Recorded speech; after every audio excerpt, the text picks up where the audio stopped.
Complex number में आपको पता है कि कॉम्प्लेक्स नंबर के बारे में हम पहले से बता चुके हैं कि कॉम्प्लेक्स नंबर जो है वो x प्लस आई वाई के फॉर्म में रहता है। तो कॉम्प्लेक्स नंबर जब x प्लस आई वाई के फॉर्म में रहता है तो हम कॉम्प्लेक्स नंबर से पर आधारित जो है इससे रिलेटेड जितना भी बेसिक चीज़ है उसको हम क्या कर चुके हैं, बता चुके हैं।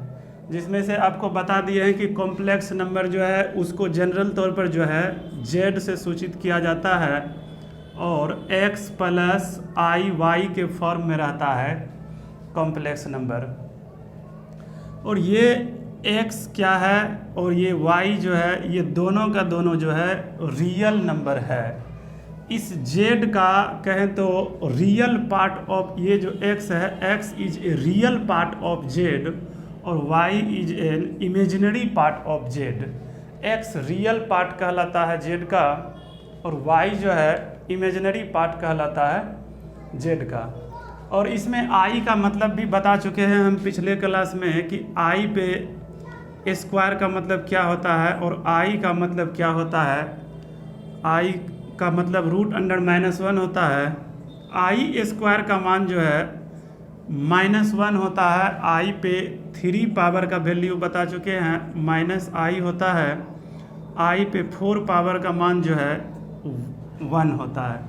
इस चीज़ को पहले से बता चुके हैं। तो इतना चीज़ को बताने के बाद जो है हम इक्वलिटी, एडिशन और सब्ट्रैक्शन के बारे में हम आज आपको बताएंगे कॉम्प्लेक्स नंबर में। तो चलिए देखते हैं इसमें इक्वलिटी क्या है। इसमें इक्वलिटी जो है ज़्यादा दूर तक होल्ड नहीं करता है। तो मान लेते हैं कि दो कॉम्प्लेक्स नंबर लेते हैं। एक कॉम्प्लेक्स नंबर x1 प्लस आई वाई 1 और दूसरा कॉम्प्लेक्स नंबर लेते हैं हम x2 प्लस आई वाई 2।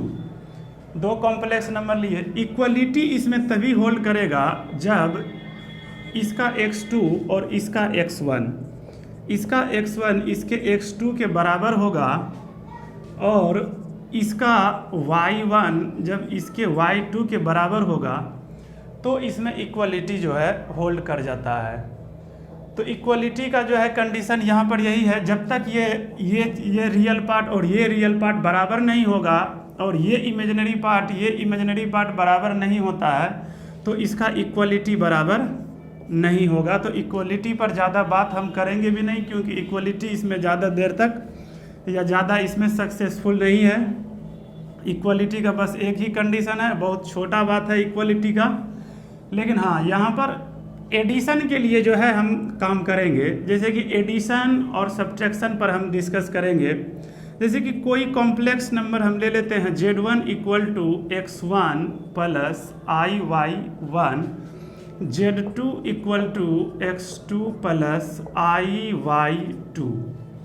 हमने दो कॉम्प्लेक्स नंबर ले लिया, एक z1 ले लिया x1 प्लस आई वाई 1 और z2 ले लिया x2 प्लस आई वाई 2। तो दो तरह का कॉम्प्लेक्स नंबर लिया। तो इसमें देखिए करना क्या है, हम दोनों कॉम्प्लेक्स नंबर को कैसे जोड़ेंगे।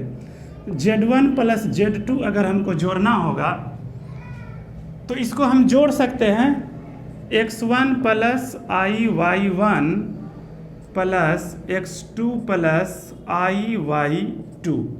दोनों को हम इस तरह से जोड़ेंगे, लेकिन जोड़ने में इस बात को ध्यान में रखेंगे कि इसका रियल पार्ट और इसका जो रियल पार्ट है दोनों को एक जगह जोड़ेंगे। x1 प्लस x2, यहाँ देखिए यहाँ भी आई वाई 1 यहाँ भी आई वाई 2। तो इस दोनों से हम i को क्या कर लेंगे, बाहर कर लेंगे और y1 प्लस क्या लिखेंगे, y2 लिखेंगे। तो इस तरह से जो है इसको हम दो कॉम्प्लेक्स नंबर को ऐसे हम जोड़ने के लिए सीखेंगे। और दोनों कॉम्प्लेक्स नंबर को जोड़ने में यह बात ध्यान रहे कि रियल पार्ट को रियल पार्ट के साथ ऐड करना है और इमेजिनरी पार्ट को जो है किसके साथ, इमेजिनरी पार्ट के साथ जोड़ना है। इस पर एक एग्जांपल अगर हम ले लें तो एक एग्जांपल देखते हैं छोटा सा इस पर लेकर के। जैसे कि z1 = दिया हुआ है 3 + 4i और z2 का मान z2 का मान दे देते हैं, दिया हुआ है 4 + 7i। अब इसको जोड़ने का अगर हमको ज़रूरत पड़ जाए तो इसको हम कैसे जोड़ेंगे।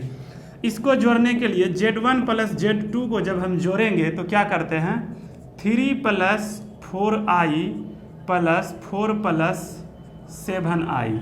देखिए इसको हम जोड़ रहे हैं तो इसको किस प्रकार से, ये देखिए रियल पार्ट को किस में जोड़ेंगे, रियल वाला पार्ट में, और इमेजिनरी पार्ट को जो है इमेजिनरी वाला पार्ट में। तो 4 और 3 को जोड़ेंगे तो क्या हो जाएगा 7, और यहाँ पर देखिए 4 है, यहाँ पर 7 है, इस दोनों को जोड़ेंगे तो हो जाएगा 11i। इस प्रकार से जो है हम दो कॉम्प्लेक्स नंबर को जोड़ पाएंगे। और इसी तरह से जिस तरह से हम दो कॉम्प्लेक्स नंबर को जोड़ पाए हैं उसी प्रकार से जो है हम दो कॉम्प्लेक्स नंबर को घटा भी सकते हैं। तो चलिए इसी तरह से और एग्जांपल लेंगे और दो कॉम्प्लेक्स नंबर को हम घटा कर भी देख लेते हैं कि कॉम्प्लेक्स नंबर किस तरह से घटता है। तो चलिए दो कॉम्प्लेक्स नंबर, दोनों कॉम्प्लेक्स नंबर, जिस दो कॉम्प्लेक्स नंबर को अभी हमने जोड़ करके देखा उसी दो कॉम्प्लेक्स नंबर को अब हम घटा करके भी देखेंगे कि ये दोनों कॉम्प्लेक्स नंबर को हम किस प्रकार से घटा सकते हैं। तो चलिए Z1 माइनस Z2 करते हैं। जो कॉम्प्लेक्स नंबर दोनों को जोड़े हैं पहले उसी दोनों कॉम्प्लेक्स नंबर को अब हम घटाने का काम करेंगे। तो चलिए वहाँ घटाने का काम भी सेम तरीके से करेंगे। x1 plus iy1 minus x2 plus iy2। तो जब इस दोनों को घटाएंगे तो ये x1 प्लस iy1 तो रहेगा ही। सबसे पहले इस माइनस से दोनों में क्या करना है, अंदर गुना कर देना है। तो माइनस ये x2 हो जाएगा, a माइनस iy2 हो जाएगा। देखिए x1 माइनस कितना है x2, x1 माइनस x2 को एक जगह कर देते हैं।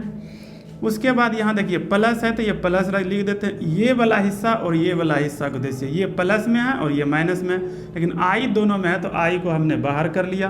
y1 प्लस में है तो y1 को प्लस वाला हिस्सा में ही रहने दिया, और इस y2 जो है ये माइनस में है तो हमने इसको क्या कर दिया माइनस।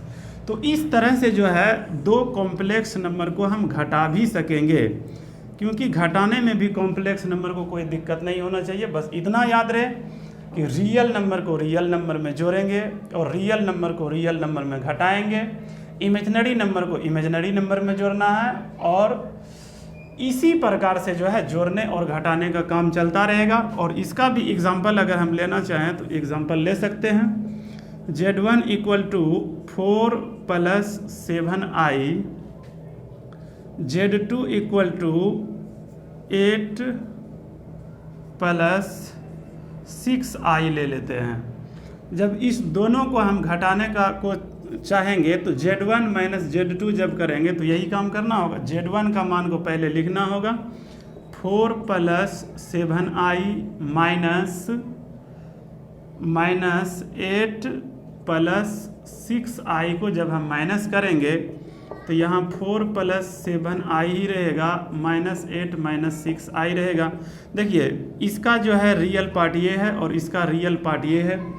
तो 8 है यहाँ पर 4 है, तो 8 में से 4 को घटाएंगे तो -4 बच जाएगा। यहाँ 6 यहाँ 7 है। इसको जब इमेजिनरी पार्ट को इमेजिनरी पार्ट में जब घटाएंगे तो ये केवल जो है i बच जाएगा। तो इस प्रकार से जो है हम दो कॉम्प्लेक्स नंबर को घटा दिए।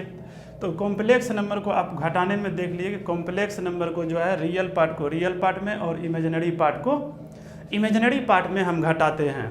तो इसी तरह से सिलसिला घटाने का और जोड़ने का हमारा क्या होगा, चलता रहेगा।